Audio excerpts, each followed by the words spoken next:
ಎನ್ನೆಲ್ಲ ಪ್ರೀತಿಯ ಮಕ್ಕಳೇ, ನಿಮಗಿದೋ ಪರೀಕ್ಷೆ ಕಾಲ. ನಿಮಗಾಗಿ 1 ಅಂಕದ ಪ್ರಶ್ನೋತ್ತರಗಳು. ಸಮಾಜ ವಿಜ್ಞಾನ 9ನೇ ತರಗತಿ. ಗುರ್ಜರ ಪ್ರತಿಹಾರದ ಸ್ಥಾಪಕ ಹರಿಶ್ಚಂದ್ರ. ಮಿಹಿರ ಭೋಜನ ಆಸ್ಥಾನಕ್ಕೆ ಭೇಟಿ ನೀಡಿದ ಅರಬ್ ಪ್ರವಾಸಿಗ ಯಾರು? ಸುಲೈಮಾನ್.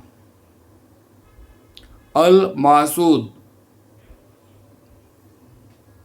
ಗಹದ್ವಾಲರ ಸ್ಥಾಪಕ ಯಾರು? ಚಂದ್ರದೇವ. ಗಹದ್ವಾಲರ ಪ್ರಸಿದ್ಧ ದೊರೆ ಯಾರು? ಗೋವಿಂದಚಂದ್ರ. ಪಾರಮಾರರ ಸ್ಥಾಪಕ ಯಾರು? ಉಪೇಂದ್ರ ಕೃಷ್ಣರಾಜ. ಪಾರಮಾರರ ರಾಜಧಾನಿ ಧಾರಾನಗರ. ತರೈನ್ ಕದನಗಳು ಯಾರ ನಡುವೆ ನಡೆಯಿತು? ಪೃಥ್ವಿರಾಜ್ ಚೌಹಾಣ್ ಮತ್ತು ಮಹಮ್ಮದ್ ಗೋರಿಯ ನಡುವೆ ತರೈನ್ ಕದನಗಳು ನಡೆದವು.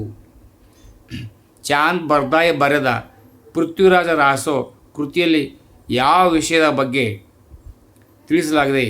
ಪೃಥ್ವಿರಾಜ್ ಚೌಹಾಣನ ಶೌರ್ಯ ಮತ್ತು ಸಾಹಸದ ಬಗ್ಗೆ ವರ್ಣನೆ ಇದೆ. ಮಹಮ್ಮದ್ ಗಜ್ನಿ ಸೋಮನಾಥ ದೇವಾಲಯದ ಮೇಲೆ ಸೋಲಂಕಿಗಳ ಯಾವ ರಾಜನ ಕಾಲ ದಾಳಿ ಮಾಡಿದನು? ರಾಜ ಭೀಮರಾಯ.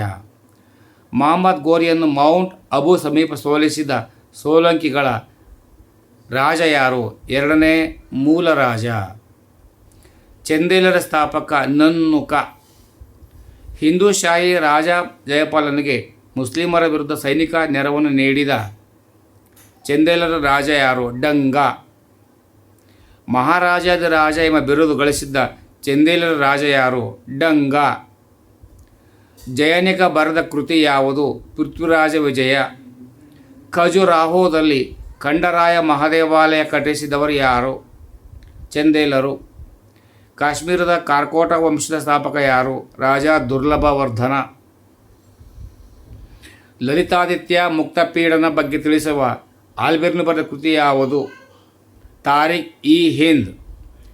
ದೆಹಲಿ ಸುಲ್ತಾನರ ಗುಲಾಮಿ ಸಂತತಿ ಸ್ಥಾಪಕ ಯಾರು? ಕುತುಬುದ್ದೀನ್ ಐಬಕ್. ಇಲ್ತಮಿಶ್ 40 ಸರ್ದಾರರ ಕೂಟವನ್ನು ಏಕೆ ನೇಮಕ ಮಾಡಿದನು?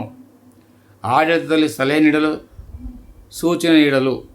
ದೆಹಲಿ ಸಿಂಹಾಸನ ಏರಿದ ಮೊದಲ ಏಕೈಕ ಮುಸ್ಲಿಂ ಮಹಿಳೆ ಯಾರು? ರಜಿಯಾ ಬೇಗಂ. ಅಲಾವುದ್ದೀನ್ ಖಿಲ್ಜಿ ಅವಧಿಯಲ್ಲಿ ಹುಲಿಯಾ ಪದ್ಧತಿಯನ್ನು ಏಕೆ ಜಾರಿಗೆ ತಂದನು? ಸೈನಿಕ ಹಾಗೂ ಕುದುರೆಗಳ ಬಗ್ಗೆ ವಿವರ ನೀಡುವುದಕ್ಕಾಗಿ. ಇದು ಹುಲಿಯಾ ಅಂದರೆ ದಾಗ್ ಪದ್ಧತಿ. ಅಲಾವುದ್ದೀನ್ ಖಿಲ್ಜಿ ಮಾರುಕಟ್ಟೆಗಳ ನಿಯಂತ್ರಣಕ್ಕಾಗಿ ಯಾವ ಅಧಿಕಾರಿಯನ್ನು ನೇಮಕ ಮಾಡಿದನು? ಸಹನಾ ಇ ಮಂಡಿ. ತುಘಲಕ್ ಸಂತತಿಯ ಸ್ಥಾಪಕ ಗಿಯಾಸುದ್ದೀನ್ ತುಘಲಕ್. ಮಹಮ್ಮದ್ ಬಿನ್ ತುಘಲಕ್ ತನ್ನ ರಾಜಧಾನಿಯನ್ನು ದೆಹಲಿಯಿಂದ ದೇವಗಿರಿಗೆ ಏಕೆ ವರ್ಗಾಯಿಸಿದನು?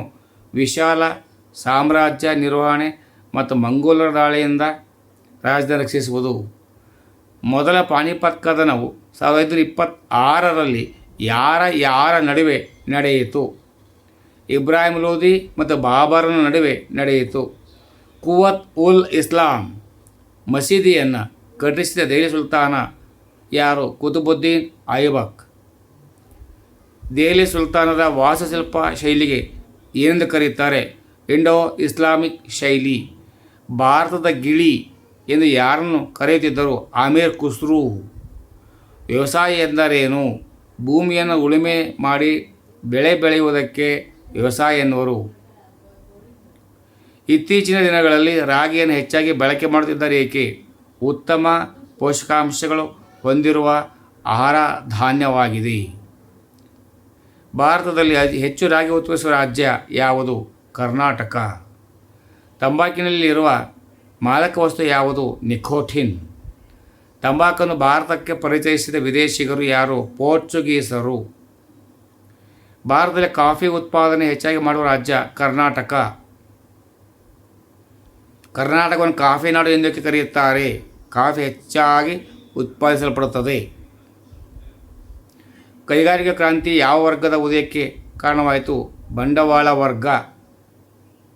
ಇತ್ತೀಚಿನ ದಿನಗಳಲ್ಲಿ ರಾಷ್ಟ್ರೀಯ ಆದಾಯಕ್ಕೆ ಹೆಚ್ಚು ಕೊಡುಗೆ ನೀಡುತ್ತಿರುವ ವಲಯ ಸೇವಾ ವಲಯ. ತೃತೀಯ ವಲಯ. ಹೊಸ ಆರ್ಥಿಕ ನೀತಿ ಯಾವಾಗ ಜಾರಿಗೆ ಬಂದಿತು? 1991. ಸ್ಥಿರಾತ್ಮಕ ಅರ್ಥಶಾಸ್ತ್ರ ಎಂಬ ಗ್ರೀಕ್ ಪದ ಯಾವ ಪದ ಬಂದಿದೆ? ಸ್ಟಾಟಿಕೆ. STATIKE ಸ್ಟಾಟಿಕೆ ಗ್ರೀಕ್ ಪದ. ಚಲನಾತ್ಮಕ ಅರ್ಥಶಾಸ್ತ್ರ ಇದು ಗ್ರೀಕ್ ಪದದಿಂದ ಬಂದಿದೆ, ಡೈನೋಮಿಕಸ್. ಕೈಗಾರಿಕಾ ಕ್ರಾಂತಿ ಮೊದಲು ಆರಂಭಗೊಂಡ ದೇಶ ಯಾವುದು? ಇಂಗ್ಲೆಂಡ್. JL ಹೇನ್ಸ್ ಪ್ರಕಾರ ನಿರ್ವಹಣೆ ಎಂದರೆ ನಿರ್ವಹಣೆ ಎಂಬುದು ಬೇರೆಯವರಿಂದ ಕೆಲಸ ಮಾಡಿಸುವ ಒಂದು ಕಲೆಯಾಗಿದೆ. ಅದು ವಿದ್ಯಾರ್ಥಿಗಳೇ, ಮತ್ತು ನಾಳೆ ನಿಮ್ಮನ್ನು ಭೇಟಿ ಆಗ್ತೇನೆ. ಚೆನ್ನಾಗಿ ಅಭ್ಯಾಸ ಮಾಡ್ಕೊಳ್ಳಿ. ಯಾಕೆ ನೀವು 2, 3, 4 ಅಂಕ ಓದ್ಕೊಂಡಿದ್ರೆ 1 ಅಂಕ ನೆನಪೇ ಬರ್ತದೆ. ಪರೀಕ್ಷೆಯಲ್ಲಿ ಚೆನ್ನಾಗಿ ಬರೀರಿ, ಹೆಚ್ಚು ಅಂಕಗಳನ್ನು ಪಡ್ಕೊಳ್ಳಿ. ಎಲ್ಲರಿಗೂ ಶುಭವಾಗಲಿ. ಜೈ ಹಿಂದ್, ಜೈ ಕರ್ನಾಟಕ, ಜೈ ಭಾರತ್ ಮಾತೆ. ಸರ್ವೇ ಜನೋ ಸುಖಿನೋ ಭವಂತು.